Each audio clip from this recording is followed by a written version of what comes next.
and I said it too. I even told Jasmine. I was like, yeah, yeah. Dude, the funniest part is every video you watch, it's like the punch starts from here, and it's like, Why is it whenever you see a video of someone fighting, it's like a game?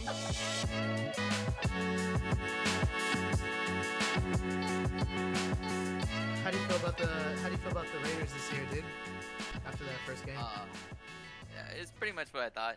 The defense held out for a solid three. Defense is not as quarters. good as you thought they would be. Let's be Well, realistic. no, they held But out. there for is a lot of solid three quarters. promise.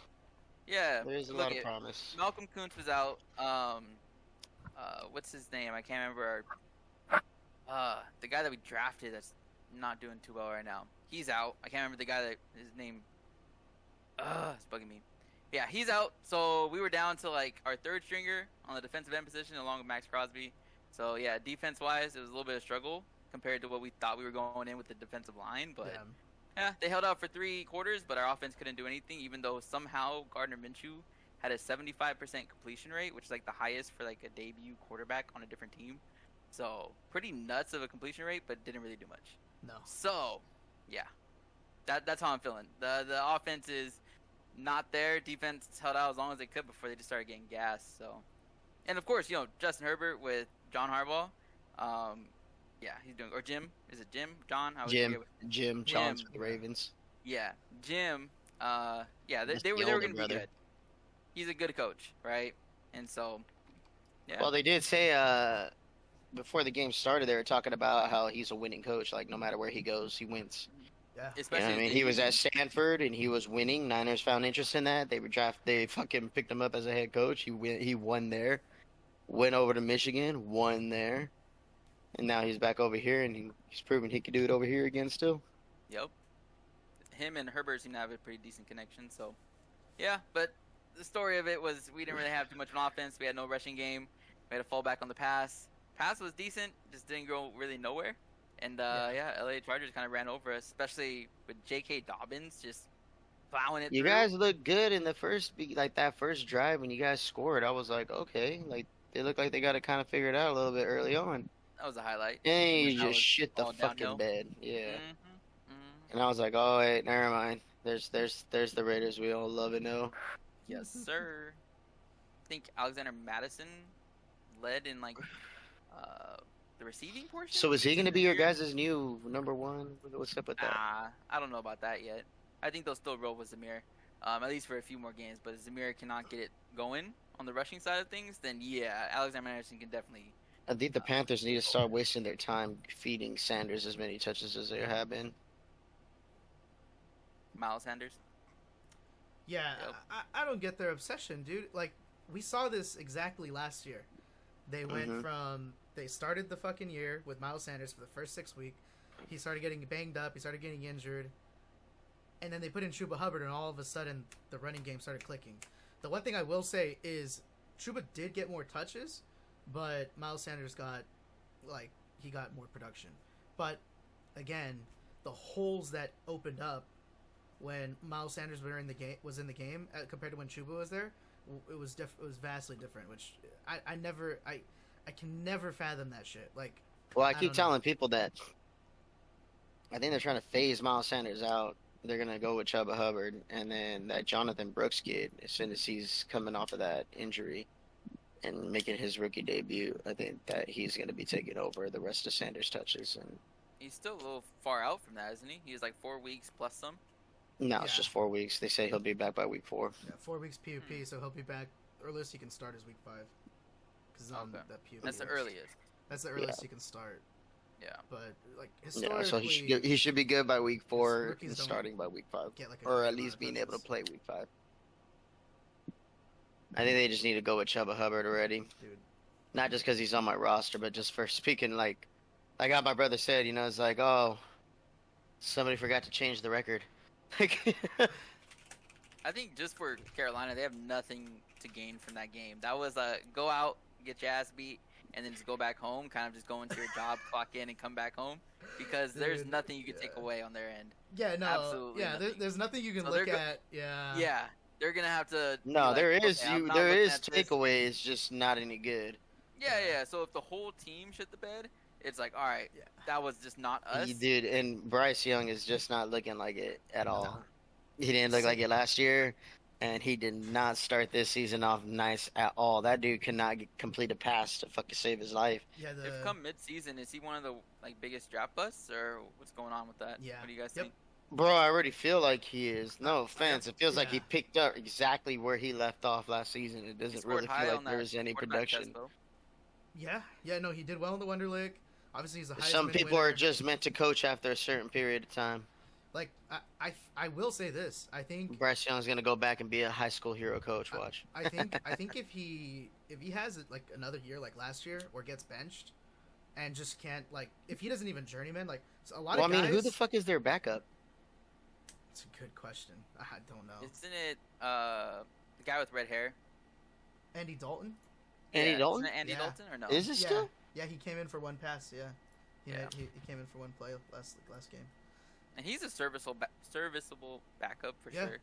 I Yeah, think he's better definitely. than Bryce. I think Oh, Bryce. of course. I was about to say the same thing. Like, I think I would have put my money on fucking Andy Dalton at this point. At least I know he could complete a pass. I think I've Bryce seen him do it before. I think Bryce is just there because of like the fact that they use so much draft capital on him, which is insane because They're just like, trying to get what they can. when you think about it, like historical draft busts, like Ryan Leaf and like Johnny Manziel, guys like that. This will be the first one because like Johnny Manziel wasn't a first overall pick, and like even Ryan Leaf wasn't. Ryan Leaf wasn't a Heisman winner, but Johnny Manziel was he was a winner. But like Bryce Young will be the first one that's like a first overall pick and a Heisman winner to just completely flat out not be able to perform.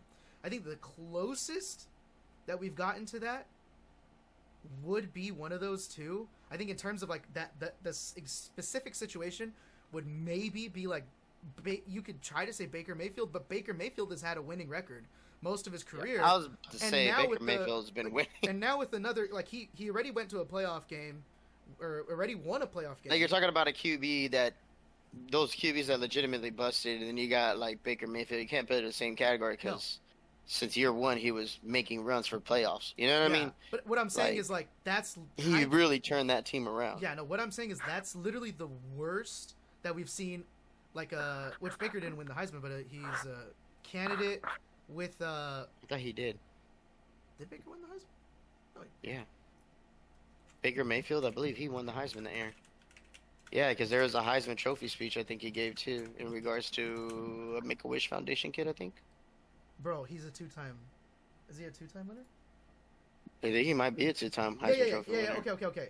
So that's exactly my point. He So, is a Heisman Trophy yeah, winner. I know that. for a yeah. fact. So the precedent established of Heisman Trophy winner, a fucking like very very early draft pick that just doesn't perform. We haven't gotten both of those. We've gotten first overall picks that were like project guys that didn't perform, or we've gotten Heisman winners that were like later rounds that didn't perform. We've never had both. This guy literally has both of those accolades and hasn't performed. And I think the sad part about it is, like, we're getting to a weird spot now where, like, Anthony asked the question, and, like, historically it has been important. But now, obviously, is the Wonderlic test not important anymore? Or are these guys, is it just these guys were, like, anomalies? Because Either that, or it could just be that Bryce Young is also in a really bad situation team-wise.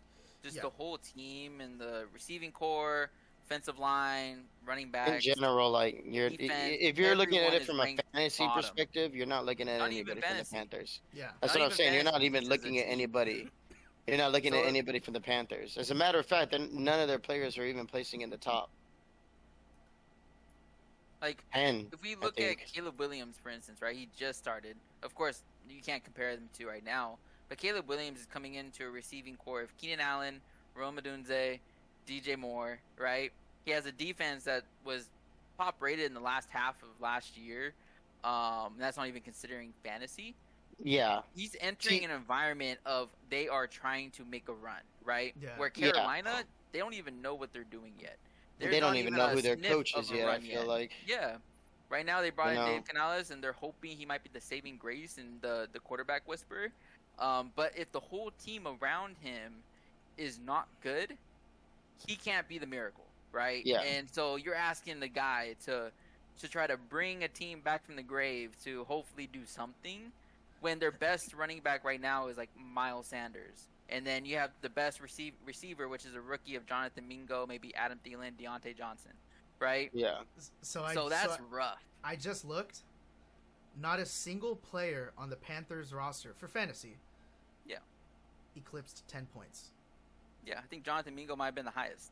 No, Bryce Young was the high. Well, in our format, he was the highest with 9 points. That was Adam Thielen with 8, Xavier Legette with 8, Nice.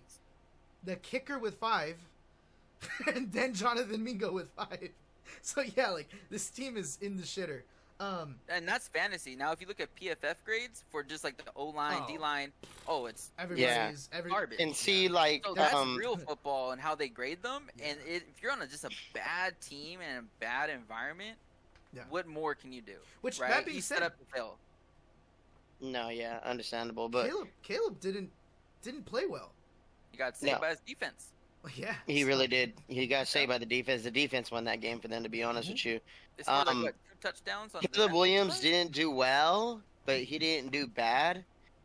He did have a lot of good passes. He did, honestly, I feel like he had more good passes than he did bad ones.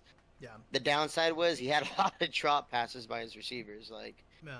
some that were like just hitting the spot, and you're just like, whoa, like Yeah, that's gonna be a sideline conversation for sure. You know what I mean? I saw a little bit of the college stuff that started hurting him Scrambling around. in Yeah. like the latter half of USC's season last year. We saw a lot of that in this game, and I think he's gonna. Scramble backwards. I will say, yeah, the thing that terrified me about like Brock Purdy early was like escape straight out of the back of the pocket. That's always bad. Like but Brock Purdy learned that very early into his first full year as a starter. So after like his 12, he got like 10 starts in this first year, and then when he came in for like Jimmy G and Trey Lance, and then his first full year as a starter, that was one of the first things I said last year in the start of the podcast was like, no, like after the first few weeks, I'm like, no, like he doesn't do that shit anymore. So hopefully a Heisman winner will learn that sooner than later, that like, hey, the shit you got away with in college against like fucking, non-Power 5 schools, you're not going to get away with that in the NFL. Like when you've got like Max Crosby and Nick Bosa and fucking these big boys running at you at full speed, running faster than you because they're going downhill and you're going backwards. That shit ain't going to fly, dude. You're going to end up with that 10-yard fucking sack that he had where he like tripped and just looked like Bryce Young, So Yeah. And I would say that Caleb Williams, I think he did have a bad showing. Just looking at the stats, 29 attempts, 14 completions, 93 yards, right? He had 1 fumble, and then rushing, 5 for 15. Yeah. So that's pretty rough. bad. It's That's rough. like a Deshaun Watson stat line, what he just did right now for Cleveland. Hold on, but Yeah. And I will everyone's say, saying that's pretty bad. But Titans I did, like I defense, boy. said, I did see a lot of drop passes from receivers. yeah. So that's like his only lightweight, in my opinion, saving grace. I always try to give everybody a little bit of a saving grace, and I just think that is it, because some of those plays, I'm not gonna bullshit you, they catch that ball and they just make one move and they're to the fucking house, and that score is completely different, and that completion to incompletion ratio is way different as well too. I it's crazy. Like right when I put the game on, remember, like, oh shit, yeah, he's playing today too.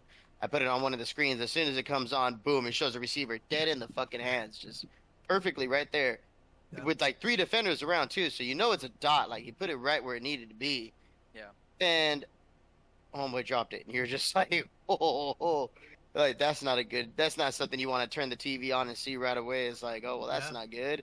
Hey, And then there was a couple other passes where it was like, yeah, you guys dropped those, and that shouldn't have been dropped. And there's some where it was like, man, you could have contested for that a little bit better. I really feel like you could have came down with that if you really tried. Receivers though, like you have Keenan Allen, who was targeted, I believe, 12 times. So almost half of his targets went to Keenan Allen, slot receiver, right? So in the middle, maybe a little bit to the edge. Yeah. That's Keenan. So that's where he's passing to right now. That's a lot of targets, right, for Keenan, which he was questionable coming in. Rome Odunze, the other wide receiver, is potentially get an MRI. Something's up with his knee. Yeah. So if he's out, it's like, okay, that might be even more targets going to Keenan Allen, to DJ Moore. And the one right? thing he So didn't if, remember was Cole Kmet. Like, you got a tight oh, end, bro, that you could check it down to every here and there if you absolutely need to. Hey, yeah, fucking a little 3-yard dump is better than fucking -7. Yeah. yeah. You know what I'm He's saying? scrambling. He's trying to see if he's trying to extend the Yeah. play. Like, we see what he's trying to do. Only producing 93 yards. It'll get better, right? It'll get Yeah. better. His first game was rough, but I think historically, rookie first games are rough. The other rookie that had a really good time, stat-wise, I don't know about game-wise, was Jaden Daniels, right? Yes. Don't bring him up.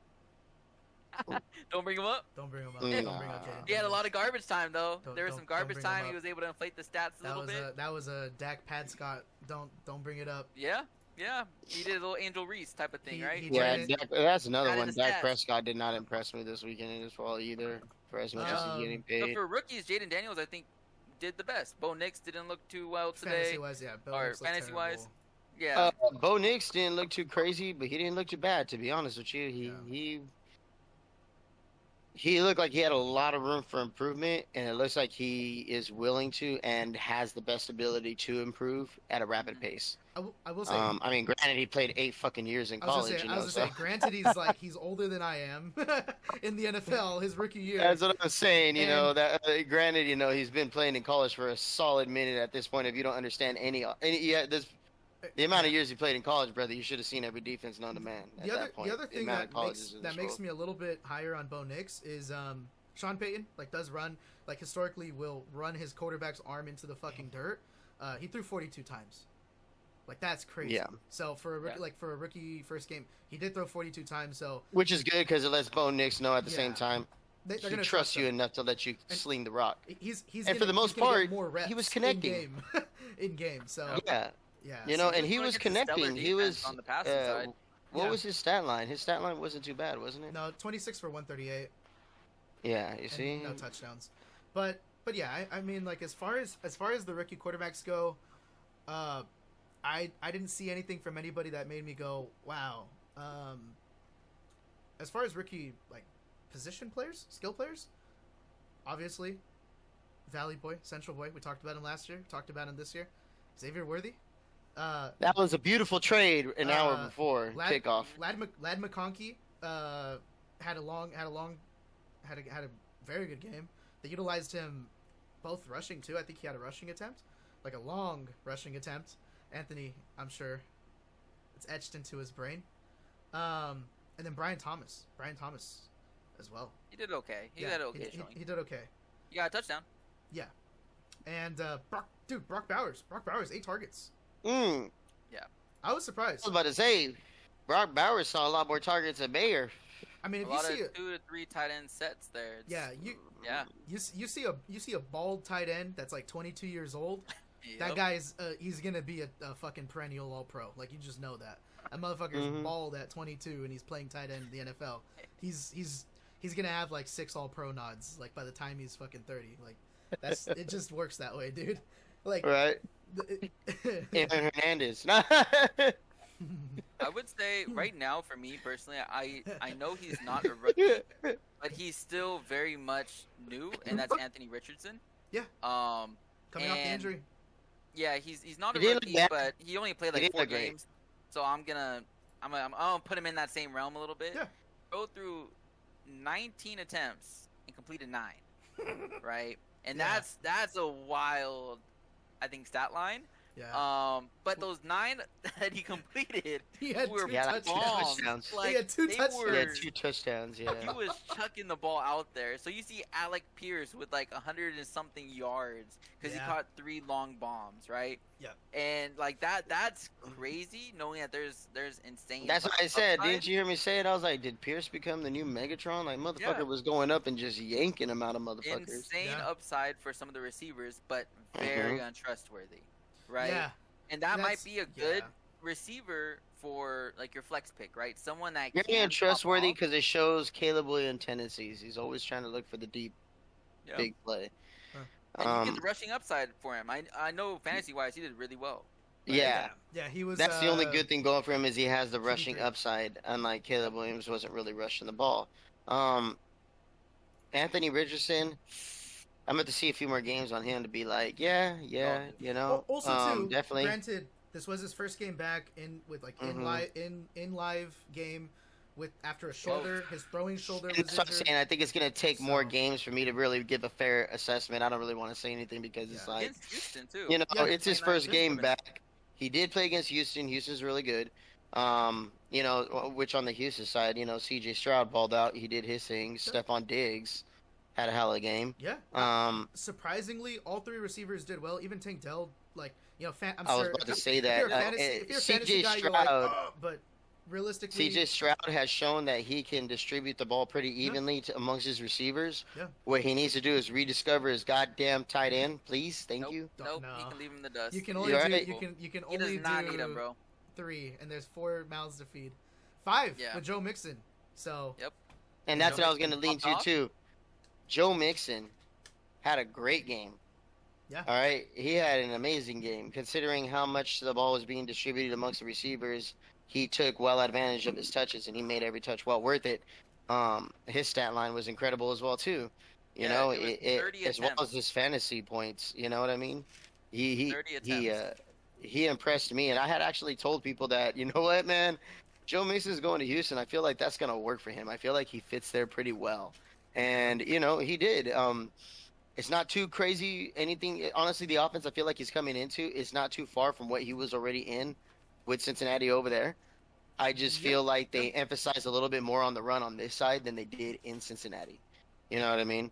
Um, Given the case that they have Joe Burrow over there. But over here, I feel like D'Amico Ryans is doing a really well job with his offensive coordinator and getting together and finding a way to balance that offense out yeah. where it feels like they are still utilizing the run pretty heavily, but you can still see they are not scared to air it out at any point in time in the game as well No, either. Like they have full confidence in their quarterback to get it done. And yeah. CJ Stroud deserves that respect as much. You know what I mean? He led his team true and through it, but they made playoffs, right? If I'm not mistaken, or they just missed it.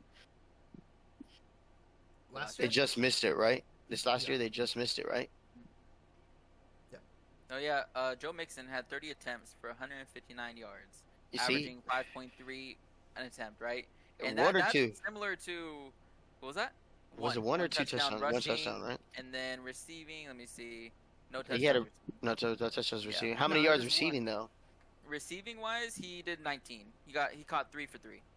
Okay, so he was close to Yeah, about 100 and what, 80 yards receiving or 80 All yards combined? purpose. Yeah, yeah, Yeah, almost, yeah. all-purpose yards. You know, And he had that's a not a career bad day. showing, to be That real was with you, man. That was just yardage right wise. under 200 yards. You know what I mean? Yardage That means wise, he was a career day.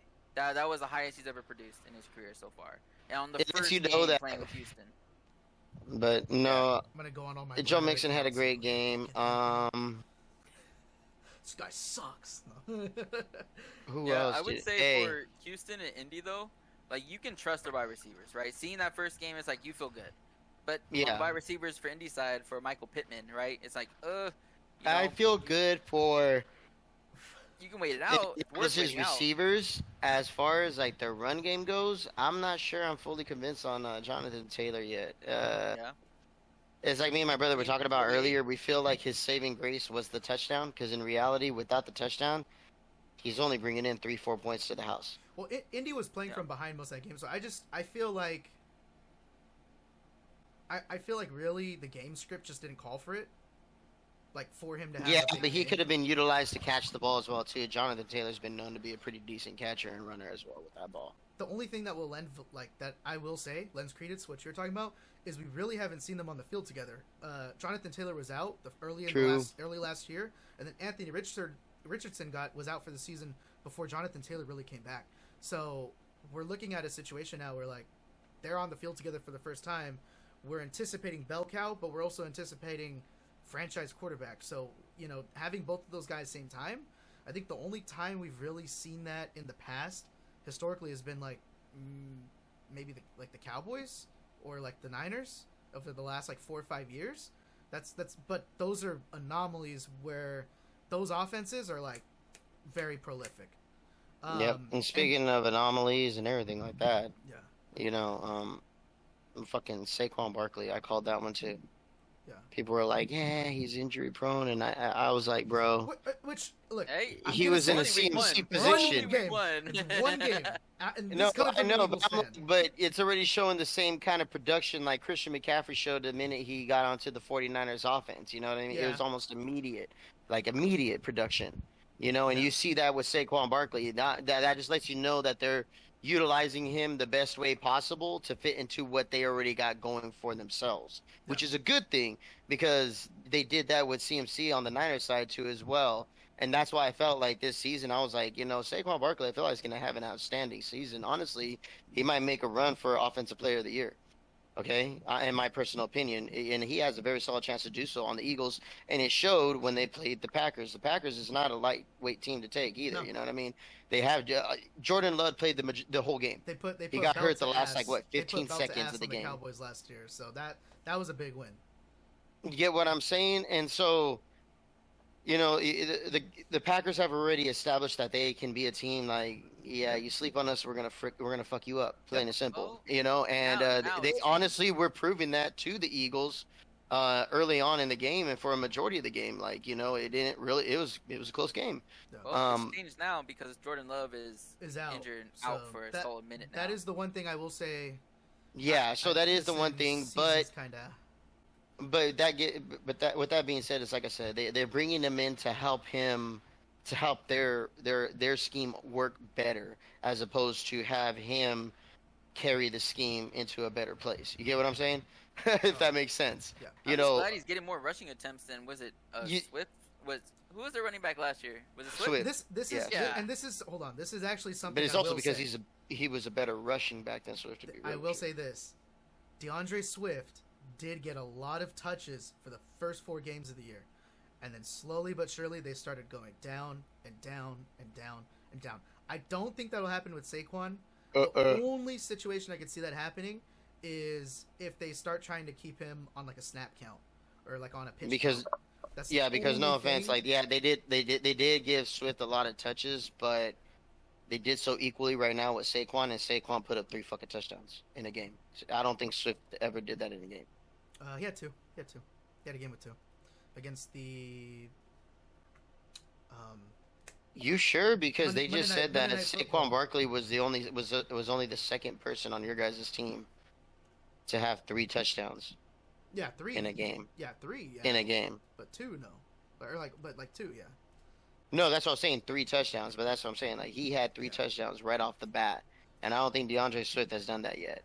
No, within his touches. No, you know what I'm saying. So you see like you said, you see them.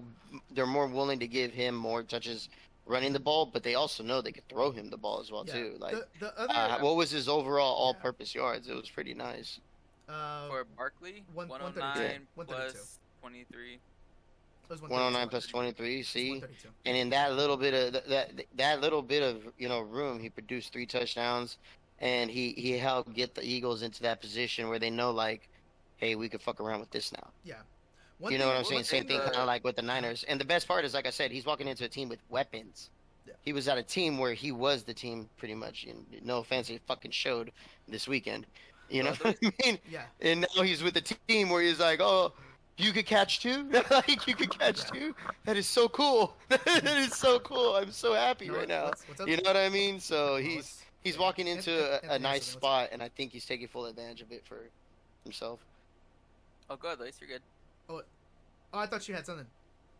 Oh yeah, no, you were trying to say something about that. I was gonna say Jalen Hurts. The only detractor I would say is the rushing on Jalen Hurts was a little odd. He looked kind of slow. Not even gonna lie.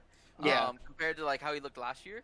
So that's something that I'm sure Jalen Hurts owners are gonna be looking at a little bit on his just true, side. but I feel I'm like sure Jalen Hurts.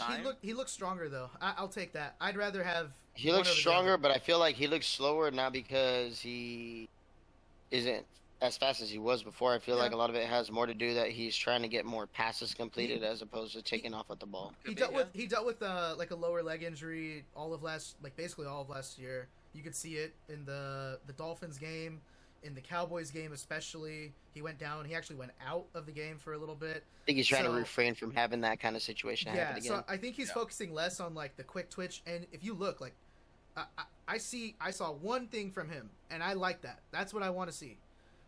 Get to the fucking edge, and he was barreling dudes over. I was like, okay, hey, because I don't want to see him shy away from contact, because that's when like they're not going to be scared of you. They're not going to be scared of you to run. You got to do one or the other. You either got to be fast, like Lamar, like where you're fucking slippery, or you got to be strong, like Josh Allen, where Josh Allen will just run through you.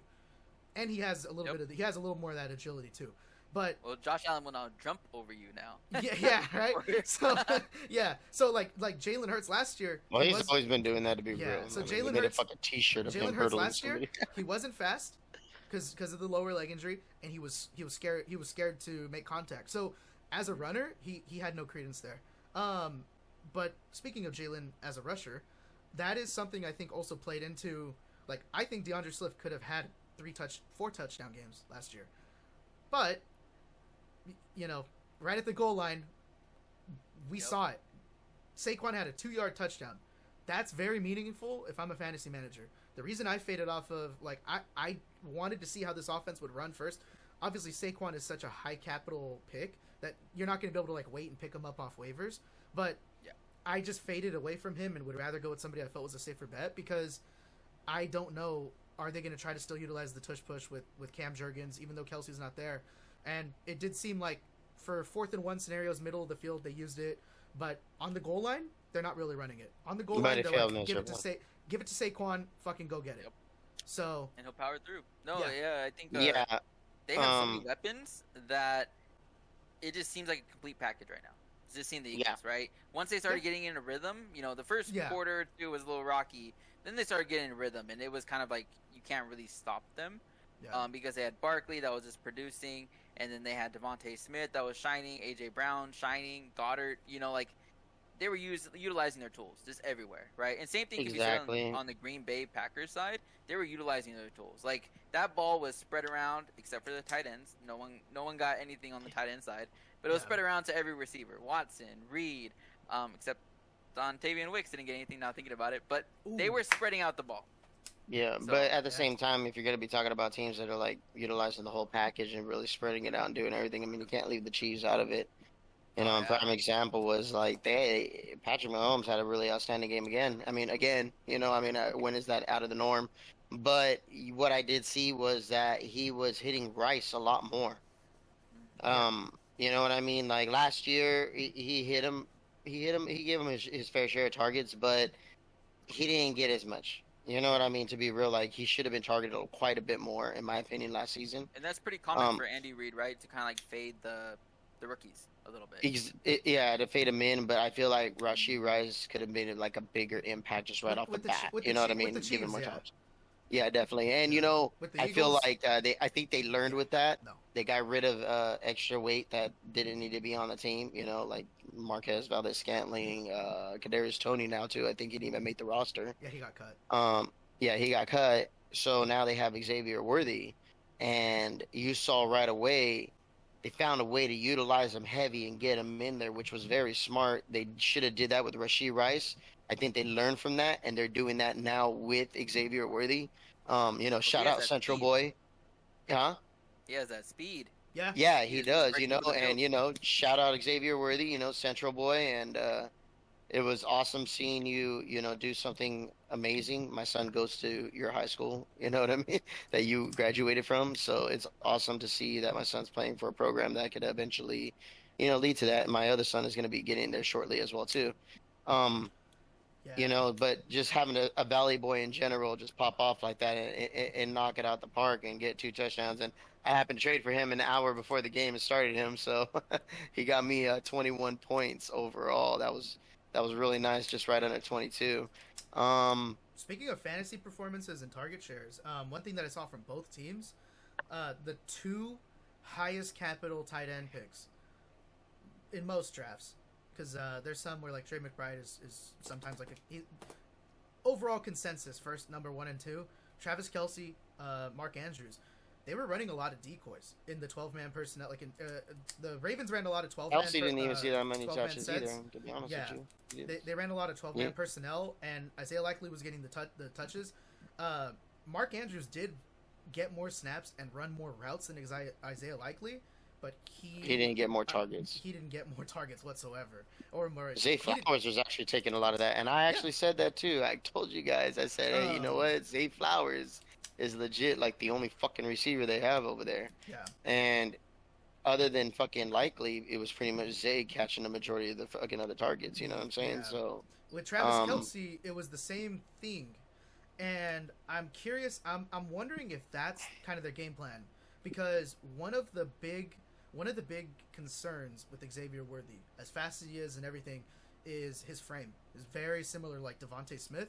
And Devontae Smith did have this problem early in takes a few in shots. It's going to be pretty brutal on the brutal on the body. Not even taking shots, because like Devontae Smith has proven he that guy will go up 10 feet in the air, get fucking hit by two guys, get down, and be like, all right, cool, like jog back to like. So it's not so much the hits; it's more him getting shoved off of his route, like off the line when there's press coverage, when there's like bigger bodies on him. But I noticed they were. I mean, look at that one practice where they showed him in the film getting fucking blown the hell off.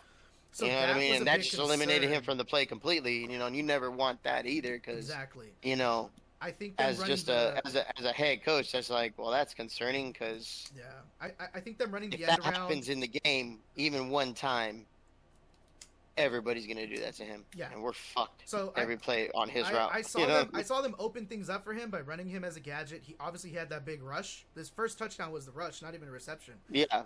And then also I think Travis Kelce kind of opening up the middle by kind of running that deep. So I think that's kind of what they're gonna try to, that system they're gonna try to run. I don't know, because you say it opened up the middle, but I don't really think it opened up the middle for him. It was more for Rashid Rice. Like I swear to God, it was like he was just doing the same route, just going in the opposite direction every other couple plays, and it was always open for him. Just bink, catch it right across, like just a quick post, bink, catch it right across again. That too. That Rashid Rice was just doing some slant routes. Just some quick like 3 to 5 yard slant routes. You know, just a short mini post, and he's just getting in there and catching the ball and just taking off and doing the rest. You know, a lot of these wide receiver ones, like that's where they eat.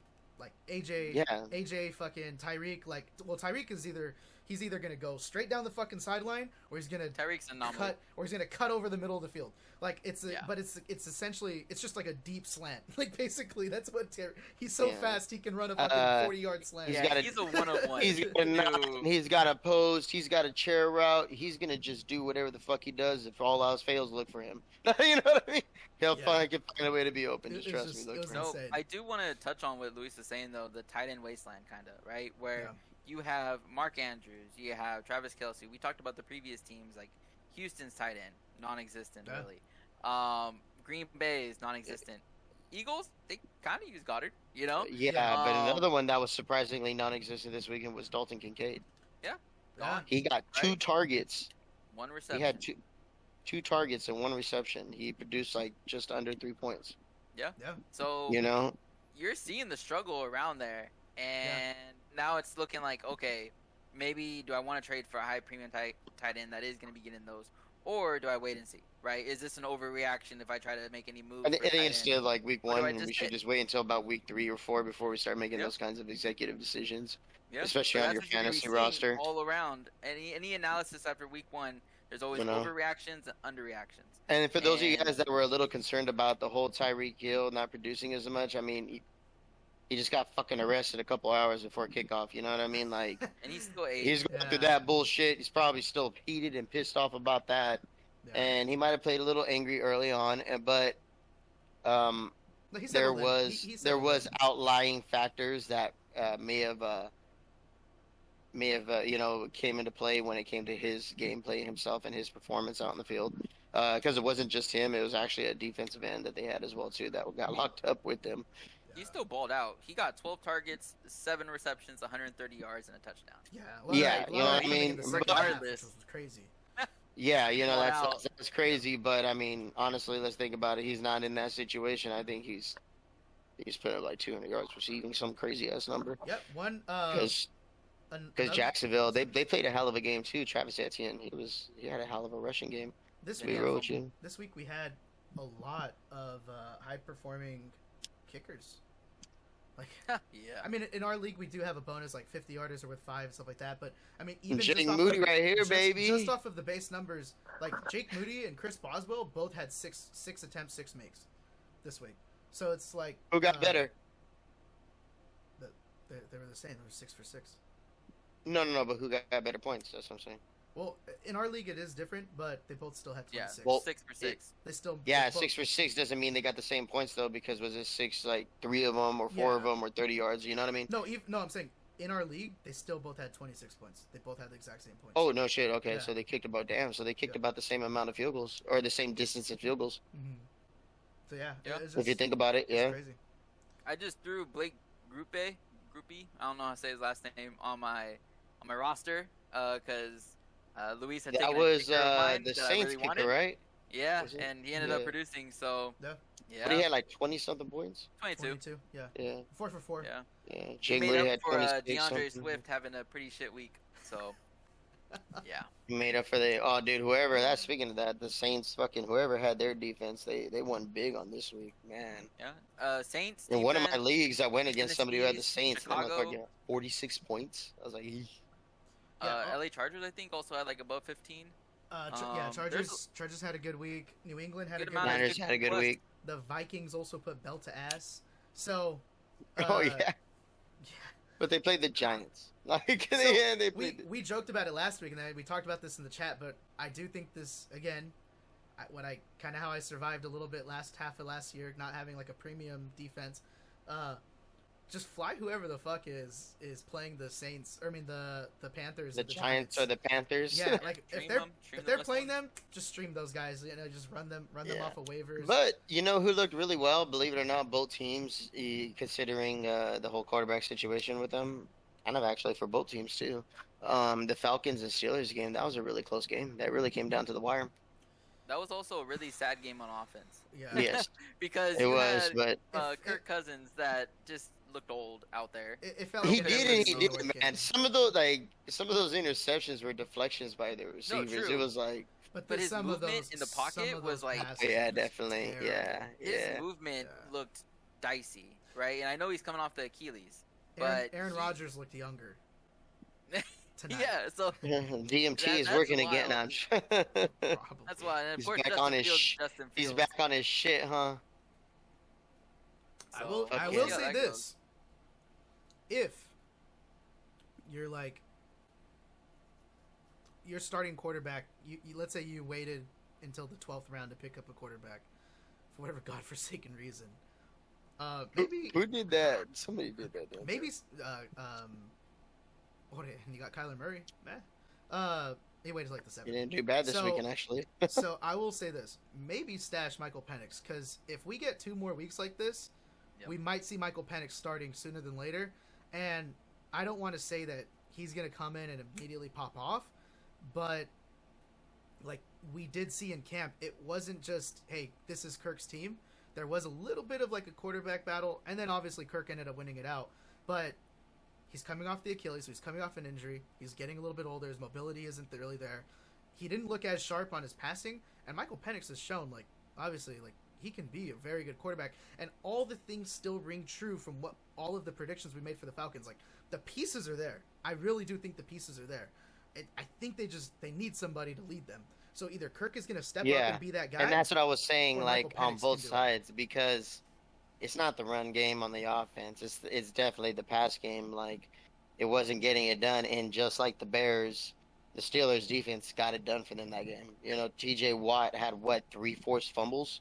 3 sack fumbles or something like that. Like, I don't know. He was just, everybody he was hitting was fucking, ball was coming out of their hands. He was just like, check his piss. everybody's gonna get a fumble today. You know, he just went the fuck off. He did. He really did. Yeah. He did really, really good. Which brings me to my next point. I was gonna say it too. I think he's made an early point of a defensive player of the year. You know, Yeah. as usual. You know, through. He's I- always in. I'm talking about the sack fumbles and forced fumbles. We're not even talking about total sacks he had in that game, and I believe he had quite a bit. Like, and quite a few more tackles for loss. And then I want to say he already holds the okay, TJ Edwards had 15 tackles, so he doesn't have tackles, but But he has sacks. He's got to have sacks or forced fumbles. So T.J. Watt had, right now in this past game against Atlanta, right? He had 1 sack for 9 yards, 3 QB hits, 2 tackles for loss, along with a combined 6 tackles and assists. So he was everywhere, right? One of them got called back. That's right, because But what was they the said fumbles? he Didn't he jumped cause over. like 3 fumbles? Didn't he? I don't see any forced fumbles caused by him, but he did have a fumble return. Yeah. Okay. They're I associated. could have sworn there because that dude, I swear to God, that ball was coming out of that guy's hands like all fucking game. How many fumbles did he have? Like 2 fumbles, 3 fumbles? It was bad. Kirk Cousins? It was bad. It was a sloppy offensive game. Or it wasn't just Kirk Cousins, it was Bijan Robinson too, I believe. Didn't he have a fumble as well? Considering that Actually, I could tell you, he's on my Yeah. fucking team. Considering No, he didn't have a fumble. Who was it? considering that game was played in a dome in Atlanta, that felt like a traditional AFC North game in December. Like, Yeah, I guess. terrible offense. Fucking the defenses are just wreaking havoc. Like, that felt But like like I said, Steelers Ravens. I feel like with the Steelers, it was exactly like the 14. Bears. You know what I mean? The defense really won that game for them. Another team that I think people are overestimating a little bit. Overestimating one part, underestimating another. The Cowboys. I actually wasn't overall impressed by how they played offensively, but defensively, they look defense nice. and special teams. Cavante Turpin is a fucking menace. Holy shit, dude! Oh, and speaking on of special teams, for the return specialist, holy hell! And the name Dallas, DJ Dallas from the Cardinals, Yep. he went off on special teams too. Yeah. So Devontae Turpin Cavante Turpin was a menace. He wrecked that game. He's the one who hit the home run. It's like, it's 4-1 in the bottom of the 7th, and he just rips a fucking 3-run shot, and you're like, all right, well, game's over now. Now it's 7-1. It's over. Like, that's. But really I do what agree with happened. you offensively because that game was terrible. Like right after the game ended, I said it is absolutely pathetic and embarrassing that you cannot connect for 1 touchdown in the game with your number 1 and highest paid receiver, and not just on your team, but damn near in the NFL. Do You know what think I'm that's saying? Because Dak Prescott right before that game got signed on a contract, and he was just thinking about the money, and he's like, I'm gonna go out there, I'm gonna do my thing, but he's just waiting to go home, look at the money that he's getting. He's waiting to look at his account and be like, Yeah, look at his count, the damn. money go up. 'Cause he Damn. signed a I contract really right won this before game, the and they still paid me this much. Yeah, he signed a contract right before the game. Yeah. So it's like, Motherfuckers I don't been know. watching a lot of Ocean's 11 and learning how to finesse the fuck out of people. They still Highway won. They still robbery. won by a lot. I mean, at the end of the day, for Dallas's defense, they had to go against Deshaun Watson, yeah. right? Yeah, And that, Bill Cosby. to me, like it. Oh, They're not challenged on the offensive side, right? Their best wide receiver is Amari Cooper. Breaking news. Apparently, today, too, he got charged with, another assault thing from, 2020, assault and battery charge. Yeah. So, Wait, I was who? gonna bring Deshaun that up. I Watson? didn't want to bring yeah, that up, though. Bill Cosby himself. Jesus Christ, man! Just Yeah. get the other guy in. So, Trade the New Orleans Saints for Spencer Rattler and throw him in there. Hey, you know what? He probably wouldn't do bad at the Browns, to be real with you. Nah, they just probably try to get Joe Flacco back. dude, they should try to look for a trade with Tampa Bay. Could you imagine Baker Mayfield with the Browns, bro? That'd be crazy. Right? Jeez. Went I back. saw some Honestly- photoshops the other day of him in a Browns jersey. It looked super real. Honestly, if someone has It probably Baker was the Mayfield same as your ones. QB2, No, if yeah, someone no. has Baker Mayfield as your QB2, you're probably really thinking about whether you want to start him next week. Yeah. Like you're really thinking True. about it. Yeah. Because he put up 32 to 35 points depending on the league you're in for PPR, full PPR. Mm-hmm. And speaking of Guys- 32 to 35 guys points, balling. that was Tua. Tua put up Yeah, those big Tua points did good. too. Yep. You know, even considering didn't he have an interception? Yeah, Tua was QB7 on the week. Yeah, Josh Allen. No, Josh I Allen think balled out. Baker Mayfield is showing out. Yeah. And that was a great first game. And I know it's against Washington. They're not the best defense, not the best offense, right? So they're going to get the ball back a lot. But no, he did really good, right? He made Godwin and Mike Evans look like wide receiver ones, both of them. Yeah. I think they both Yeah. produced over 18 points each, if not 20. Rashad White had a Um, great game too, so it didn't affect the running game. Yeah. I was about to say that too. Rashad White actually did really well. I have him Yeah. in one of my other leagues, and he produced pretty nicely for me. And I know we touched on it, but Jaden Daniels definitely has some inflated numbers just towards the end of that game. He was Yeah. definitely If, Oh, yeah. or stat padding. There you go. if you're a fantasy owner, you're kind of like, hey, it is what it is. But I He think, got me my points. That's all that Yeah. matters. Yeah. It's one, a lot one better than I thing can that say we- what Do you happened with trust the Brock wide Purdy. receivers? No, Do you trust the wide receivers on? I don't Washington trust. I don't trust them because of his attempts. 17 for 24. He never targeted his starter or his main guy. I mean, when you look until the at very end, like until the the very last end. quarter. I mean, and even then, I mean, what, four targets? That's not going to get you anything. You know, Nope. Terry McLaurin is supposed to be the guy in that offense in terms of, Getting in terms of touches, production for the targets. receiving core. He was almost tied for targets with, or he was tied with targets for Zach Ertz, 4 targets, and he was only one ahead of Luke McCaffrey and Olamide Zaccheaus. Guys who wouldn't even be on, they would be on the practice squad on other teams. Let's be real. So the fact, like, that's terrifying to me as a One Terry is McLaurin. definitely not like his brother. Yeah, I am a Terry McLaurin owner in one league. I'm terrified. I almost want to, like, drop him. Like that's Yeah. almost Don't those drop are him. almost Trade him. droppable numbers. Trade him. Well, It who's going to depends though. trade for Most him? leagues, who's You gonna know? trade? Somebody would be foolish enough to Exactly. do so. So Yeah, you'd have to so- really hope someone's so- not looking at the data. You know what? If I'm- it's in college league, you might have a solid shot to be real with Yeah. you. So I mean, if I'm a Shit, I'm yours. if I'm if I'm an owner of any wide receiver in that group except for Terry McLaurin, because Terry McLaurin's the only one that has precedent. Olamide Zaccheaus was, a third stringer in Philly last season. He wasn't even supposed to play.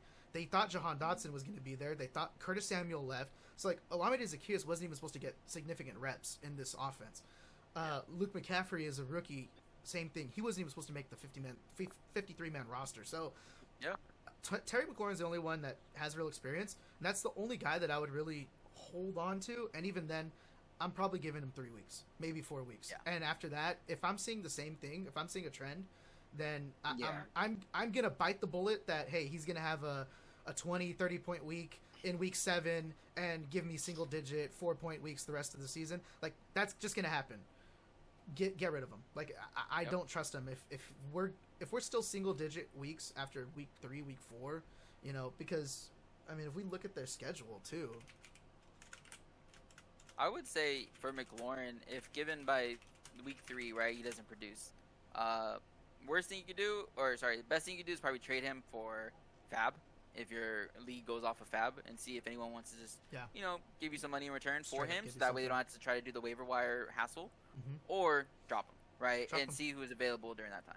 Because trying to trade him value for value, right, where he went, I think was around like round 6, I believe. Yeah, It was he around there. was- People started talking about McLaurin, Yeah. right? So he's looking at just a wide receiver 3. So trying to trade him for other wide receiver 3s, that's kind of hard, right? Yeah. Because We're talking about T. Higgins, DeAndre Hopkins.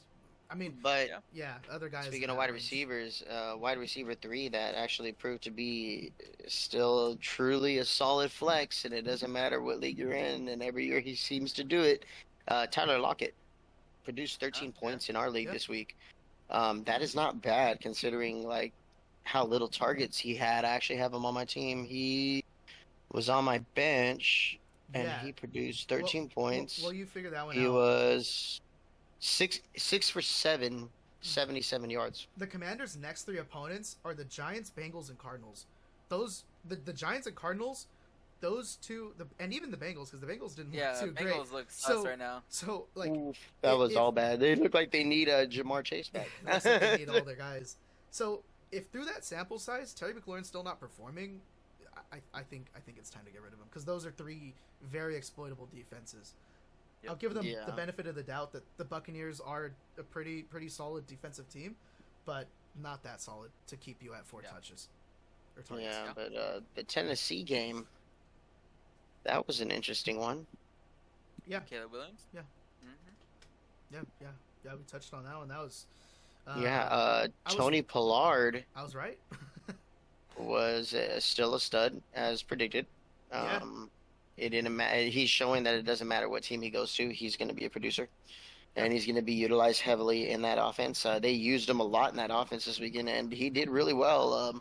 I have him in actually, like I said, in one of my other leagues, and it's crazy that I'm in this league and it's so stacked because of the amount of players we're playing in. But he was on my bench with 18 points, 16 carries, 82 yards, 1 touchdown, 3 for 4 on receptions for 12 yards additionally.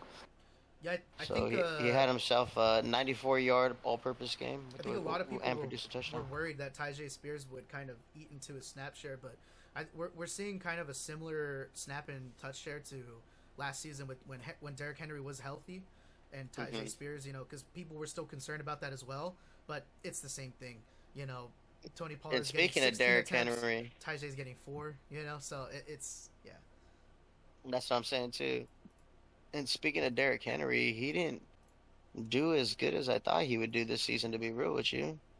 Like right off the bat. The offensive line is suspect, and Chris Jones was just Yeah, he only penetrating the produced 10 backfield. points. He had 13 carries for 46 yards with the 1 touchdown. Again, same boat as Jonathan Taylor.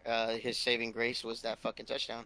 I think You for know what I Derrick mean? Henry, it's a little odd because he's definitely the guy that will run it to the middle, right? Mhm. But receiving wise, he's not getting that work, Nope. right? That's going to He Justice was Hill. 0 for Yeah. 2 on his That'll- receptions. Yeah, it's going to Justice Hill. That's going to Keaton Mitchell probably when he's back. Yeah. Those are going to be the receiving backs. So PPR fantasy wise, they might be more valuable, right? Yeah. It might And it might be worth a look. Now, big time you winners. can, of course, drop Derrick Henry, but he Yeah. might be a potential trade target. Like if you try to have sell Derrick high on Henry, him week 3-ish. I was Yeah, gonna wait for a say pop-off game. I'd be willing to trade for Derrick Henry. Yeah, you wait know, for a I pop-up have game, he some will have stock it. that I'm willing to invest into that. but I don't think without that receiving upside, he's gonna be very limited. Yeah. Right. I feel like in PPR. Derrick Henry is gonna be that beautiful flex player that you keep on your roster. Yep. For when they play that shitbag team that he is just gonna destroy the living god out of it, make fantasy managers happy. Outside of that, I don't know. I would give him maybe 1 or 2 more games after this. If he's still producing the same numbers or close to it, if he's not really hitting any 20s or higher, I think it's time to possibly put him in that flex category. He And looked it's still not a bad looked flex to washed. have, you know what I mean? Yeah. He But definitely yeah. didn't pass the eye test. He looked slow. He was not getting. He did any not look like the explosive plays aggressive off. runner we're all used to seeing. You know what I mean? Who's Yeah. He can where shed a few like you tackles don't go still. for his legs because it's worse to go for his legs than it is just to go heads up with him. You know what I'm saying? Yeah. I'd rather But take the stiff arm. we gotta give credit where it's due though. Like Luis was saying is they had Chris Jones there, right? Their defense on Kansas City is solid, and they are going Yes. against one of the best offenses, defenses in the whole league. So yeah, that can really cap you. Now when he goes against weaker teams, yeah, he'll probably pop off, right? Oh And that's yeah, almost- definitely. And almost that's what I given. was saying. I Yeah. think he's going to be that flex that you just got to pay attention to the weeks on him and see who he's playing defensively and know like, oh yeah, he's going to eat on that fucking game for sure. Brees Hall didn't do too bad. Brees, whatever. 16 carries, 54 yards, but he had a touchdown out of it, and he went 5 for 6 on the receptions, and he had 39 yards. What killed him was that fumble, and it got turned over. Yeah. So it's considered a fumble loss. That killed him. Dude, so as I was saying, fantasy winners, big time managers who won big, as it stands right now. Aaron Jones, guys, whoever picked them up in their league, he did really well this weekend. He had a hell of a game. You know what? He looked like Joe Mixon this weekend. He had the same kind of a production feeling, in my opinion. He took advantage of every touch he got. He produced. He did what he had to do. He was catching the ball as well. So he was readily available as that extra target for Sam Darnold to put it in work with. Yeah. Sam Darnold, he connected with Justin Jefferson for a touchdown, so that's always a good note that your quarterback can always connect with their star guy. You know what I'm saying? So knowing that, I think the Vikings are in a pretty nice situation, regardless of the fact that they're missing out with J.J. McCarthy. Sam Darnold is a very capable quarterback, in my opinion, and in the right situations, he could possibly take them in a pretty good little playoff run. I will say as with well Aaron as long Jones- as that team could stay healthy. Like if Jones could stay 100% healthy the entire season, I think he's going to do really well because his backup is Cam Akers, right? No, it's Ty Chandler. I'm sorry, Ty Chandler. Ty Chandler. Yeah. Yeah, and honestly, Ty Chandler hasn't been a bad backup running back either. Yeah, it's kind of tough, right? Because it's gonna be a tale of two. If he survives next week, hey, because they're playing the 49ers next week, which we just saw. Brees Hall did Do have not start him there. I'm sorry. We did say we did just literally just said Brees Hall had a decent day, so he did. we could Yeah, see Yeah, Aaron decent Jones. day, but I feel like I said, at the same time, we were able to force a fumble out of him, and his saving grace was the TD. the touchdown. Yeah. So, you know, I Take would away the touchdown. I would be tentative with Aaron Jones currently, but I like his attempts. He has good amount of talents, a lot of volume. The reason why I say that is Aaron Jones falls in that Derrick Henry category now. Not a bad flex. Pay attention to who they're playing that week. They're playing the Giants again. You fucking hell yeah! I'm starting Aaron Jones. You know what I mean? That's if you got definitely a those loaded kinds running of back room. Maybe try to get something. That out would of be him. only if you have a loaded running back room. I feel. Yeah. Usually if you have Aaron Jones, he'll be your running back too right now. Right. You might have someone above him, but you probably will have to rock with him either way. Yeah. 19 points, 14 carries, 94 yards, 1 touchdown, 2 for 2 on receptions for 15 yards. Yeah. And so and like I said, Sam Darnold is a very capable quarterback. That is not a bad touch ratio considering they have Justin Jefferson on his team. So he's gonna get. There's a lot of plays designed specifically around him. Jordan Addison all the way till he got injured. They got him as well as another target. And soon, I think after week 6, week 7, they'll be having T.J. Hawkinson back. So. And I know. We're. I feel like if they can have a winning record and get back T.J. Hawkinson, it's gonna be a pretty dangerous team at that point. I know we're definitely going through the games, but for me, the worst, you could say overall draft ranking and then production this week was definitely Marvin Harrison, in my eyes. Yeah, he was usually being drafted first, second round, easy. Maybe some drafts might drop him as a what did he third. put up? 1-2 points. If you drafted a little bit closer to the Thursday date, it might have been falling to the 3rd round, maybe. But yeah, he's usually going the first 3 rounds for sure. And he only had, I believe, 1 reception for 4 yards. 1 reception for 3 targets for 4 yards. Yeah, and if you see produced some of his route running, 1.40 points. If you see some of his route running, there's some video clips of it where he's running alongside, what's it, Michael Wilson, I think, is the other wide receiver for them, and they're basically doing like mirror routes, and you can kind of compare the two as they're running, and yeah. It just looks pretty different, right? One looks more crisp, which is Michael Wilson. He's been in the league more, for at least a year. It is going to look more crisp, right? And I do feel like a lot of that does have a big role to play, like the experience in the league, You start, because you coming in as a rookie, you have your chance to shine, make or break. But in my opinion, it also really comes down to how quickly you can adapt into this league. Because you got to realize, like, in college, there was still room for error. Not everybody had the best players. This is the NFL. They're literally picking the best players from the entire nation to be on these teams to play and get paid to do it. You know what I mean? For Michael Wilson, or not Michael Wilson, Marvin Harrison, right? This is the first game out there. It's gonna be rough, regardless, right? And a lot of times, he needs to talk to his dad. Yeah, maybe. I know a lot of times for rookies, they don't have a decent showing their first game. But the thing that stuck out is just his draft, because you would have started him this week, and he would have. Anybody would have, like, without a doubt. Right? Same thing with Christian McCaffrey. Yeah, that was huge. Well, if you saw any reports for Christian McCaffrey, hopefully you did pick up Jordan Mason. A lot of times he was on waivers. If you started getting an inkling of those reports early on, I did myself. Picked him up, I think, in draft. So yeah, but he might have been covered there. But for Marvin Harrison, you can't predict it. And those are the worst case scenarios, right?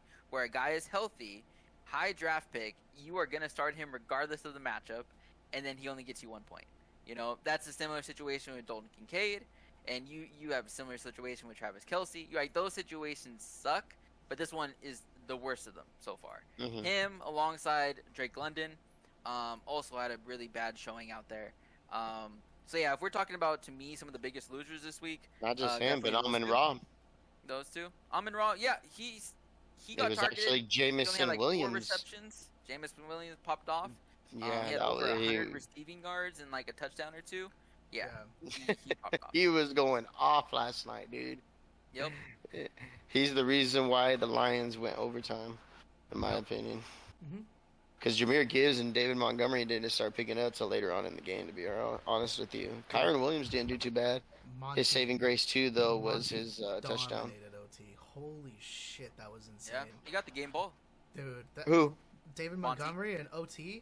He literally just ran down the Oh field. yeah, Like, just yeah. boom, boom, boom. Just, Which like I was Marshawn kind of Lynch wondering. I was style, actually bro. asking too. I was like, "Hey, did they go back to the old overtime rules?" Because I was like, the Rams look a little too lax. Like they look like they're just letting them go right on in. You know what I I think they're mean? just tired. They're exhausted. It was a tough game. Probably, dude, and it showed terribly. So guess what? Extra conditioning this week. That sucks for you guys. Yep.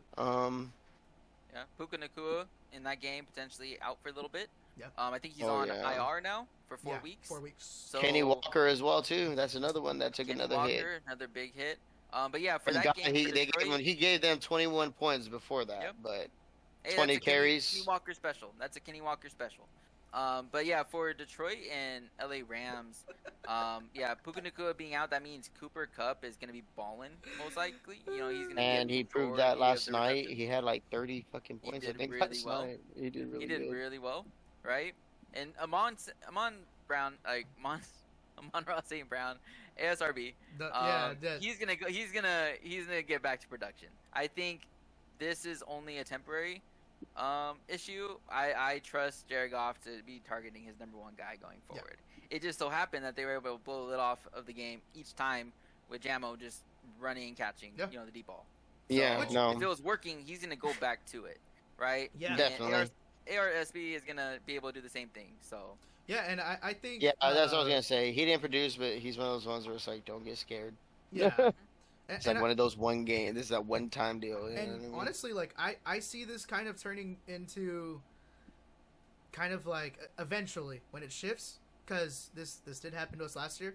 I do eventually see this receiving room turning into kind of like a AJ Brown, Devontae Smith kind of thing, where AJ's our deep guy, Devontae's our deep guy, AJ is our like fucking get him the slant over the middle of the field. You know, 11 targets. Devontae's getting 6 targets, but 2 of them are going to the house. So I'm actually not fading off of JMO yet. I think he's going to be this season what everybody thought he was going to be last year. So yeah. I'm sure people that drafted him, picked him up, are really happy. What's sad is I think most people who drafted him, he was probably on their bench. Yeah. It's like considering Same thing with how low Isaiah he Likely. Yeah. Same thing with Isaiah Likely. Yeah. I just realized, dude, we're like an hour and 11 in, and we didn't record a proper intro. Oh yeah. But I mean, we could do it live. I could always edit this in and just tag it at the end, so I'll just cut it to the front. But yeah, no, I honestly, yeah, I think this was a good week of football. I saw a lot of good stuff from a lot of teams. I think It's gonna be an interesting season. Yeah. I like, dude, honestly, like Rams-Lions game like that, I almost turned it. I fell asleep and I woke up. And I'm like, what the fuck? Like, this game's tied. Like, there was a lot of games like that this weekend. Texans-Colts was interesting. A lot of games came down to the wire. Bengals, Patriots. Dallas, Browns was a tight one. Steelers, Falcons was a tight one. Bills. I was gonna say the Cardinals and Bills. That came down to the wire too, dude. Packers, Eagles, Ravens, Chiefs came to a fucking toe. You know, so like there was a lot of really good games this week. Football's back, and not the Niners though. Jake Moody was my guy. I was on Twitter and there was a lot of people talking shit and being like in bad moods. I'm like, dude, football's back, dude. People's lives are being threatened over a fucking sport. I'm like, dude. Yeah, people losing parlays, people losing matches. It'll do it to you. So yeah. Fucking. Oh man. Yeah, especially those Raiders, man. I was at work yesterday and they were coming on in and I was like, Raiders, what happened? Hey, dude, all of us are wondering that. How about those fucking dude, what happened at them? Like, they just started throwing hands. Josh Palmer and Jack Jones. Oh yeah, dude, I saw that. Was it like right after a touchdown? It actually, that's not even the crazy part. Was it or not? They threw hands and everything, but they weren't the only ones throwing hands. Like, it was the crowd throwing hands later on. Well, yeah, you had 3 or 4 different fights break out between Raider fans, LA Charger fans. Yeah. Now, to me, when I see that, football's back, bro. Yeah, like that, there it is. Yeah. Raiders, we will always start shit in a football game. No matter what, there's always gonna be a fight. Unfortunately, I saw one guy, and I think that's a valid crash out. I think if he started swinging, it's valid. I think he has all right. If only if he didn't like those aren't his friends. During the Niners game, they showed it. There was one Jets guy in the middle of two Niners fans, and they were literally like not just like they were literally like in his ears from both sides, like talking shit to him, which is hilarious. If I'm a fucking Niners fan, or like if that's an Eagles fan doing that, like Cowboys fan, like dude, it's hilarious. But if that Jets fan would have just been like, get the fuck off me and just start swinging, that's valid. That's a valid crash out. Nope. He gets a pass. He's gonna get his ass beat, but he gets a free pass to act the fucking Mickey in that situation. I guess. I wouldn't want to. I wouldn't want to catch an ass whooping on top of my team's ass whooping. Yeah, never know, dude. Hey, these guys are. Dude, it was Raider on Raider violence, dude. Like there was even Raider fans beefing with other Raider fans and throwing hands. So it was, we yeah. Suck, and it's like, no, but don't say that about us. Was it in SoFi or was it in Vegas? It was in SoFi. Oh, yeah, that's why. Yeah. Damn. Yes, sir. And I said it too. I even told Jasmine. I was like, yeah. The funniest part is every video you watch, it's like the punch starts from here, and it's like. Why is it whenever you see a video of someone fighting and it's like a game, it's like that's the first time it was like they're fighting. Like they are throwing hands they didn't know they had. No, for real. Like you see them trying to hit like this, like down fist, everything. Man. Yeah, her fists are like. Yeah, no, you see them throwing their hands in different ways, just trying to connect, and it's like, damn, that's wild. Realistically, it's adrenaline, dude. It's because they're drunk. I don't know what it is, but it's hilarious watching it. Yeah, fuck me, dude. Dude, I'm not gonna lie. I did see a guy get stomped out on heading to the SEPTA when I was in Philly. There was a dude talking way too much shit, and they lost. It was a Giants fan on the way he was going. We're all leaving the stadium. I was on my way to the find subway, out, man. and he was like, "Where the fuck you're at? Fuck the birds. Know your surroundings. Birds fucking suck. It's Christmas." For context, for context, it's Christmas, dude. It was literally Christmas Day. Imagine your gift for Christmas is you get stomped the fuck out. That was how his night ended. His team lost, and then he got jumped. That's what I'm saying, bro. Like you just see in the distance, you're like, "What's going on over there?" You just see fucking some dude just comes in. Dude. You talk too much, beep, and then it's over. You know, fucking done. It's done. Fuck. Oh, bro, shit gets so crazy at sporting events. I mean, fuck. Remember somebody threw a flare across the stadium? And it went through that poor kid's head, bro. Yeah, dude. Remember, it was like fucking a decade and a half ago. Like, it was horrible, dude. But it's like, why? Like, what were you thinking? Why would you do that? Like, when I went to the Raider game very, in very Vegas, hot object. You might as well just throw them in a live volcano. You know what I mean? Like, when I went to the Raider game in Vegas, there was none of that. It was actually pretty calm. Yeah. Like legit. Well, like it was calm. That place is too rich to fuck around, dude. Yeah, the only place that didn't get calm where Vegas I tax could the definitely fuck out of you, go to jail. People were trying to just drive out. Yeah, like it's the parking. outside. It's outside. Yeah. It was just like trying to get out of the stadium was like when people's temper got high. It's like, jeez. Yep. I have seen 2 ass whoopings in my life. Both of them were on the way out of the stadium. Like on the way out of this. It's never in. I've seen people get shit on and be like like heckled, but never like ass belt to ass. The